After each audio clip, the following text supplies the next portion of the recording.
Tatsugiri's a little sushi dragon that is designed to just be lunch for the damn whale thing. But by itself, the water dragon's got some decent firepower. While it hits pretty hard with that base 120 special attack, its bulk and speed really just doesn't do much for it. But it offers great utility with rapid spin, being able to remove hazards, but more importantly, it boosts up its speed, making it unexpectedly fast. It can use its Storm Drain ability to freely switch into water attacks and get itself a nice little special attack boost in the process. And then we can set up Nasty Plot to double that special attack and definitely catch people off guard with damage from Draco Meteor. It's got great stab coverage and surf as well, and while no one uses Tatsugiri competitively, it can actually be kinda nice.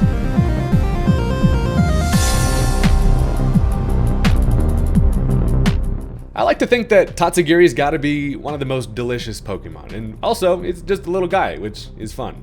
However, no one ever uses the little sushi, which is not that fun, but that's what I'm here for. Now, if you're into that kind of thing as well, you should probably hit that subscribe button. It's free, it only takes you a second, and you probably won't regret it. And with that, let's go ahead and jump into the match.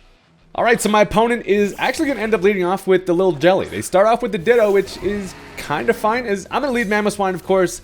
Now they're leading Mamoswine, and it's interesting as a lead because most of the time Ditto's going to be Choice Scarf. Now, whatever they lock themselves into, they're going to be kind of stuck with. So, I expect them to probably go for the Stealth Rock. Turns out they're actually going to bust out the Icicle Crash, which is going to do a decent bit. Not a whole lot because, listen, I'm a thick, fat boy. We reduce that ice damage, and I'm a freaking big ol' hairy meatball over here. So, with that in mind, I'm kind of free to set up my Stealth Rock there. At this point now, I'm going to go for the Earthquake. They actually end up getting the flinch on the Icicle Crash, which is annoying. Now, I do want to at least try to get some chip on the Ditto. I realize one more Icicle Crash can't kill, so I'm like, this is kind of just a free Earthquake damage here. They are going to continue to go for that Icicle Crash, definitely going to be locked into that. And I do get off the Earthquake, so we're barely hanging on here, little Mammoth on Mammoth action, and it actually does live the Earthquake. So, at this point, I can go for the Ice Shard priority and knock that thing out. However, I imagine they probably swap, considering they know that I have that in terms of, they can see my damn moveset. So instead, I actually decide to swap into the Weezing, knowing I kind of handle a lot of their physical attackers. It turns out they are going to end up swapping into young Sword Hands, which is not great in terms of, Weezing can take attacks from it. I just can't really hit it that hard in return. Plus, I can't go for the Will-O-Wisp. Now, I do want to try to conserve Weezing as much as possible. I'm not sure exactly what this thing wants to do. If it wants to go for a Sword Stance, could be bad. I decide I'm going to go for one T-Bolt. Now, it's not going to do a whole lot, but I run the chance of trying to get a Para, and for the most part, I'm not super worried about the damage they can do. So, it turns out they are going to bust out the Bitter Blade right to the old balls. It doesn't do a whole lot of damage. It does heal them in return, however, and the T-Bolt is, going to do nothing. But I also don't get the Para, and I'm like, I should definitely get my Weezing ass on out of here. It is going to be really good for things like the, they have the Roaring Moon over there. They also have the freaking Great Tusk, and overall, I need the Weezing to stay healthy for later. So, I decided to switch. Now, the reason why I'm not super worried about Ceruledge setup is because I've got myself some normal hands. Now, I obviously am thick as hell, but most importantly, I'm also thick fat on this bad boy. I got the thickest team in terms of body fat, and we are not afraid of fire and ice because we got a good little layer there. So, they are actually going to Swords Dance on the switch there, which is a little bit scary, but as they go for the Bitter Blade here, this is where the true thick fatness comes in clutch. Does a round half, which is great. That's going to then allow me to bop him with a knockoff. I figure I'd probably just grab a kill. Now here's the problem. They actually get to full health from that recovery. And then I'm like, hey, knock that shit off. But I actually, they are going to be able to use that Focus Sash just because of the fact that, it got itself back to full. So, Focus Sash is going to activate, does also activate Weak Armor, being able to touch the guy. And now, I have a chance to still be able to take the attack. If I can get myself a nice little roll, turns out we do, because Hariyama just does not die as easily as you'd think. So they go for that extra Bitter Blade. We do live in a clutch fashion, and another knockoff is able to finish it. Probably should have clicked Earthquake because they didn't have an item, but with Weak Armor, Buddy's gonna die there. So down goes the Ceruledge, pretty big threat out of the way. Bad news is Hariyama is kind of just a sit and duck here for something to set up on me. So as they decide to go into the Great Tusk here, I do notice that they probably want to get a little rapid spin off here. So gonna conserve the Hariyama for potential for a bullet punch later, but also Gengar does not play that spin-in bullshit. We're like, yeah, you want to spin around over here? Not on my Gengar ass watch. They go for that rapid spin, goes right through me. That's gonna first of all make it so this thing does not get that +1 speed boost, but also we're gonna keep that Stealth Rock up for later, which is nice. So at this point, Gengar does not, have a great matchup here. Now, I decided to go for the Trick because I would love to choice ban basically anything to make it interesting. Now, this, of course, is freaking choice ban Gengar, which is fun, but also with the Trick, it's going to work perfectly. They decide to go into the Toxapex, which is playing a little bit of peekaboo, and I'm like, hey, hold on to this real quick. A Choice Banded Toxapex is actually best case scenario. They go into the wall here, which is great. I steal their leftovers. They are now going to have to be stuck into whatever first move they click, and that's pretty solid. Now, I don't have any option to really use Gengar to hit this thing on the physical side, so I decided to make a little switch here, and I'm going to bring right in the Tatsugiri, who hopefully, I'm like, maybe I could come in on a Storm Drain if they want to go for a Surf, but they're smarter than that. They are going to go for the Ice Beam. So we got ourselves in actually a pretty good little fishy situation here. Now, they lock themselves into Ice Beam. I know that I take pretty much nothing from that thanks to, you know, being part water type. That's going to allow me to go for a Rapid Spin, which, first of all, obviously doesn't get rid of any hazards because there weren't any there, but it is going to give me that +1 speed boost. Makes me faster than everything they've got, and they really don't have an easy switch into Tatsugiri here. So I'm fully going to be able to take advantage of the fact that they've kind of got themselves backed up against the wall here, just locked into Ice Beam. Hey, they probably just thought I was going to be able to at least just finish this thing off. They probably wanted to sack the Toxapex. But now I'm finding myself in a spot where I'm like, why not just go for some more nasty plots? I've got the +1 with the Rapid Spin. Now I've got 2 nasty plots, and this has got to be the nastiest piece of freaking Nagiri you've ever seen. So they just continue to Ice Beam. I am sitting at around half. Now luckily, they did not turn me into a popsicle. The freeze risk was a little scary there. But we luckily do not get frozen. And now it's time to start dropping some Dracos. So here's the thing. They swap into Ditto first of all because maybe they consider it probably dies to the Stealth Rock and then they have a Revenge switch. But also if they did not and I set up another nasty plot, this thing would be able to outspeed with that Choice Scarf and then steal my stat boost and then finish me off. But luckily for us, I do drop that Draco there, which is great. Now, one of the reasons why I wasn't afraid to set up the Tatsugiri is because I actually have the Terra Fairy in the back pocket. Had they just, you know, sacked the Toxapex and then brought in Ditto to outspeed, I would have just gone Terra Fairy. They would have been able to go for a Draco Meteor, not affected, and then stonks. But now they're able to bring back in the Toxapex, and as I miss my Draco Meteor, which is wildly unfortunate, they decide to actually go for the Toxic, which I am fine with. Kind of gives me a little new lease on life, considering if they didn't have like a poison coverage move there, most likely just probably running something like Surf along with the Ice Beam. They obviously cannot Surf, so they go for the Toxic, and that's fine. It puts me on a timer, but I'm able to connect on a nice little second Draco Meteor, and it is able to live. Surprisingly, the Toxapex does stay alive. This is a badass urchin that just never dies.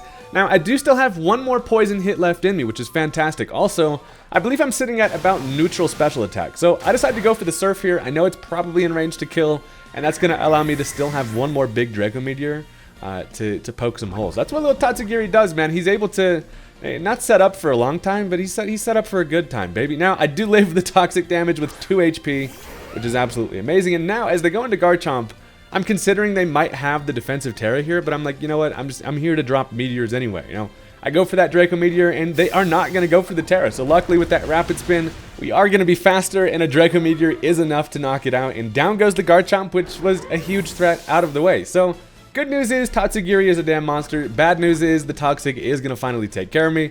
So now we've got ourselves a good old-fashioned empty battlefield. So here's the situation. They have 2 Mons left.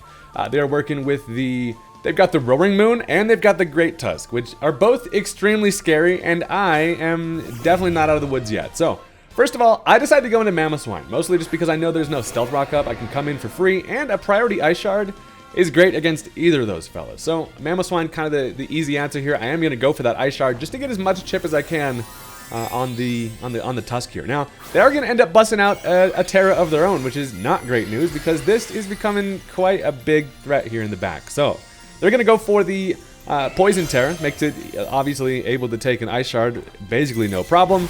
And I'm also kind of in a bad spot here to be Rapid Spin fodder. Now, they do go for that Rapid Spin. First of all, getting rid of the Stealth Rock is bad for the Roaring Moon for me in the back, but also it gives it a speed boost, now making this thing faster than everything I've got. However, the situation is I still do have my defensive check to basically both the Roaring Moon and the Great Tusk here, and that is our 2.5 balls that puff smoke. I have the Wheezing, and Wheezing does not give a damn how great your Tusks are. They can't go for the Earthquake. Basically, the only coverage they've got against me is going to be something like a knockoff, which is what they're going to go for. Slaps me around a little bit, which makes us excited, but it does get rid of my Black Sludge, and it allows me to go for the Will-O-Wisp, which, of course, Willow misses. Never, ever do you connect on the first Will-O-Wisp, and that's horrible, because this thing's just over here healing back to full. I really do not have a whole lot to touch this thing, but if I can get that Will-O-Wisp, it's going to make my life a whole lot easier. And it shows they go for the second knockoff there, which is great, because that means they really don't have anything else that they can do in terms of touching our boys in here. So we're just a couple of poison guys having a nice little time. The Will-O-Wisp is also super clutch, because if the only thing they can do is, you know, go for knockoffs. First of all, I already have lost my item. Second of all, now we get that attack cut in half with that burn. And now it's time to just slowly try to chip away at the fella. Now I'm going to go for the flamethrower. First of all, I should probably be clicking Thunderbolt, because if they want to switch into Roaring Moon, way better option for that. But they actually just take this opportunity to go for the Stealth Rock, which is a good play. That's going to basically make my Hariyama useless, because now I can no longer switch into that. I have not enough health to be able to take that chip, but I go for the Flamethrower, able to actually do pretty decent damage. And now at this point, it's a test of time out here. I get that continual chip from that burn, which is going to at least negate the leftovers. And now it's time to just continually fire off some T-Bolts here. They are just going to continue to knock off, which at this point does nothing. Shout out to Weezing coming in close. When you find yourself in a matchup like this, where Weezing just is absolutely insane at taking attacks, it's a fun time. So I'm just going to continue to throw T-Bolts around. They're probably just going to stay over there like a burnt, poison, crispy boy. And they can't really swap into the Roaring Moon here. So they're just going to continue to knock off. It's like the only thing they have to touch me with. And now at this point, all I got to do is Thunderbolt him one more time. So getting through the Great Tusk is the first battle. Getting through the second part, aka the Roaring Moon, is not good. So there's a little bit of context clues in terms of we can tell what that thing's working with. First of all, if it was booster energy speed, it probably would have came in earlier against the Tatsugiri. So that leads me to believe it's probably going to be, you know, some type of choice potentially, or worst case scenario, something like a Lumberry. So I do take one more attack. We're able to finish off the Great Tusk, and shout out to Weezing for being pretty helpful out here. So final mon going to be the Roaring Moon, and I am a little bit frightened here. So Roaring Moon is going to come in. Now we also noticed that, of course, without any Stealth Rock chip, that is unfortunate. They do not have the booster energy, and I'm like, well, my best bet is just to still go for that Will-O-Wisp here, and they're going to do exactly what we're basically worried about, and that is the freaking Dragon Dance. So with the Dragon Dance there, they're going to boost up that attack and speed. I do connect on the Will-O-Wisp. I'm like, hey, hell yeah. I'm like just 2 for 3 out here. And as we get that burn, I'm like, okay, that's going to make my life so much easier. And then, boom, he's able to pop a Lumberry. And that's bad. If it's, yeah, so that gets rid of the burn immediately. Now with +1 attack and speed, they're faster than my entire squad. And Weezing certainly goes down here. But I've got a plan, and hopefully it can work here. So anytime there's a Roaring Moon around, especially with the Dragon Dance, late game it's not looking good. So he's able to take care of the Weezing, which is frightening. However, here's the thing. I have Berserker, who is generally not a helpful fella to have around, but this time the Steel Kitty is actually hopefully going to be clutch here. So here's the thing. Of course, an Earthquake on my Steel Ass is going to kill me, but even at +1, if I'm able to bust out that Fairy Terra, I should be able to live it. And while I do have the coverage with the Play Rough, my best bet is actually to go for the Gyro Ball, because I'm holding an Iron Ball, I'm extremely slow, and this thing is even faster now since it went for a Dragon Dance. So Gyro Ball should be able to kill. All I've got to do is be able to take an attack here. I do not want to Play Rough because I don't want to run the risk of that attack missing. So I'm going to bust out that late game Terra, and that's going to make my life so much easier in being able to deal with whatever it wants to go for. So now we're an Iron Kitty with a freaking heart on our head, which, while we do look adorable, we are instead frightening. So they go for the knockoff here. Kind of expected the Earthquake. The knockoff comes through. I'm kind of worried about that because it gets rid of my Iron Ball, which makes my Gyro Ball hit a little less hard, but we're slow as hell and they fast as hell, so the Gyro Ball luckily is able to pick off the kill, and that is going to be the end of the match there. So those two Paradox fellas at the end of the game there are very scary, but freaking the late game Terra comes in clutch, and Berserker's able to finish it for us. So that's going to be the end of the match. I thought that was a super interesting one, and also fun to get Gyro Ball to clutch it out there. So with that, that's going to bring us into game number 2. And if you've been enjoying the video and you've stuck around this far, you should probably just hit that like button. It helps out the algorithm or whatever. And let's jump into it. All right, so this time my opponent is actually going to end up leading off with the Gengar. But he's shiny, but you can't tell, and I have myself a furry meatball. So Mamoswine actually has a solid matchup here. I'm basically safe because I'm Sash. I'm free to set up my Stealth Rock here, which is going to be nice. It doesn't look like they have great hazard control, and they're actually going to end up going for some hazards of their own. Now they go for the Toxic Spikes, which is bad for me because I don't have a grounded poison type to soak them fellas up, and we basically just trade some hazards here. So I'm not super worried. Now I do have the Rapid Spinner in the form of the Tatsugiri, who's also wearing boots, so I'm not going to be able to get poisoned on it.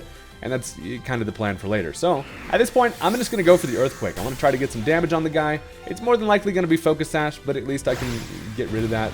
Now, they actually have the coverage with the Energy Ball, which does hurt, but it actually doesn't quite knock us down to our Sash, as we actually knock them down to theirs, which is pretty solid. So I actually can now just go for that priority in the form of the Ice Shard. They do actually just stay in here because Gengar basically can't switch in anymore, you know, to that Stealth Rock chip, and that's pretty solid. So that takes care of the Gengar lead, which is fantastic. Now, they decide to go into the Noivern, who I'm like, okay, either they probably bust out a defensive Terra here on the obvious Ice Shard, or not. I'm just going to click it regardless because Mamoswine is kind of just used up at this point, and we're just going to be throwing some shards around. But they actually changed their mind. They're like, you know what? Never mind. I'm going to end up swapping into the Ceruledge once again. It brings in the Sword Hands. Takes a lot from that Stealth Rock, which is great. And then Ice Shard, you know, doesn't really do much. But it actually isn't going to give it the weak armor. It tells it it is going to be the Flash Fire set, which is fine. Yeah, actually pretty damn good to know. So I'm kind of worried about this thing going for some setup here. But I decide I'm just going to go for the Ice Shard. I kind of considered maybe clicking Earthquake and then maybe they Swords Dance, but I was thinking potentially they would go for a Grass Terra on the Earthquake, and I'm like, yeah, it didn't happen. So the Ice Shard not super helpful. Luckily for us, though, we've got it around half, and they just finish us off with the Bitter Blade there. So Mamoswine out of the way is actually going to open the door for me to choose whoever the hell wants to come in here. Now I decide Tatsugiri actually has a pretty good opportunity for setup here. Now I know I can take at least one attack from the Ceruledge, and while I can't Rapid Spin, I at least can set up a nice little nasty plot. So that's exactly what we're going to do. Nothing like a little nasty sushi to start off your day. I get up that nasty plot. They are going to actually go for a Flame Charge, which obviously doesn't do much, but it is going to give this thing a nice little +1 speed.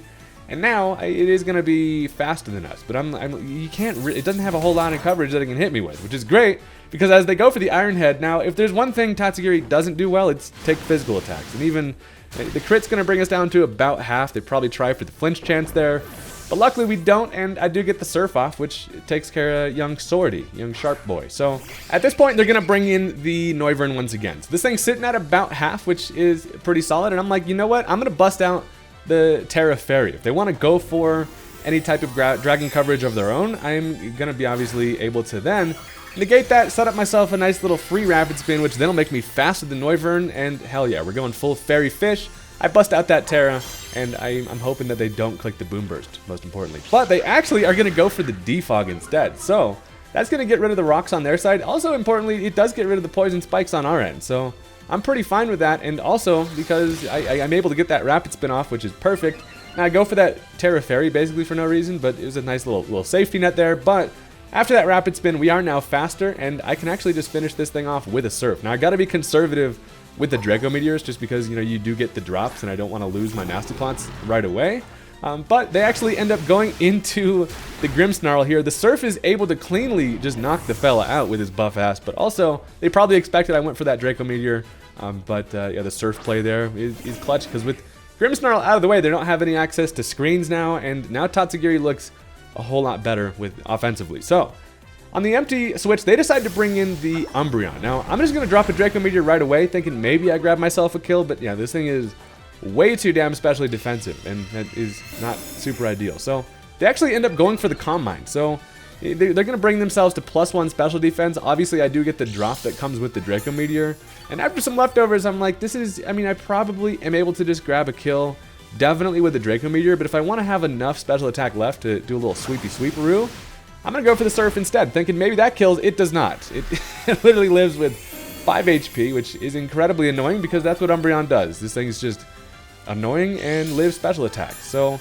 with that, they're able to set up a Moonlight, and I'm like, well, with what once looked like a nice opportunity for Tatsugiri, I now find myself in a much worse position. But here's the thing. Most of the time, Umbreon's attacking coverage is basically just going to be Foul Play, and that Fairy Terra is actually going to be nice because while Foul Play goes based off of your physical attack also, I'm also going to resist it. So I'm like, you know what, I'm kind of free to just go for another Nasty Plot here, and it's actually kind of fun seeing the Tatsugiri staying alive longer, than you'd imagine. I'm out here dropping Draco Meteors and then setting back up Nasty Plots, getting my special attack back up.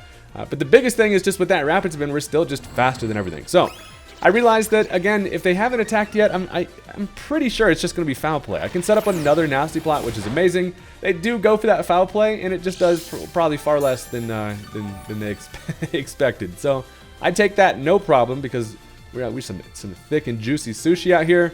And now, after all them nasty plots, a Draco Meteor surely is able to grab a kill here. It is not. With the Calm Mind offset and just the whole special defensive fella, it is able to live once again. We've got ourselves into a weird-ass situation with this damn Umbreon, which I feel like they always are. There's never just an easy time you have against this damn black cat. I mean, I'm fully convinced that Umbreon, while it is like one of my favorite Lemons in terms of design, it's one of my least favorite to play against. But at this point, I'm just going to go for another Draco Meteor. I've seen what happens before when I click Surf, worried about the drop, but I'm just like, you know what, I'm going to go for that Draco Meteor. It does finish off the Umbreon, luckily, and that's going to take care of it. So, here's the thing. Now, Tatsugiri should be sitting at about neutral special attack, which is solid because as they go into the Dragapult here, I'm actually able to outspeed, and I connect on a Draco Meteor, luckily, and that's going to be enough to take care of it. So, just outspeeding far superior dragons is hilarious. Now, that takes care of that. We also do still have one more dragon to deal with here, which is the Noivern. If we outspeed Dragapult, obviously we'd outspeed this fella,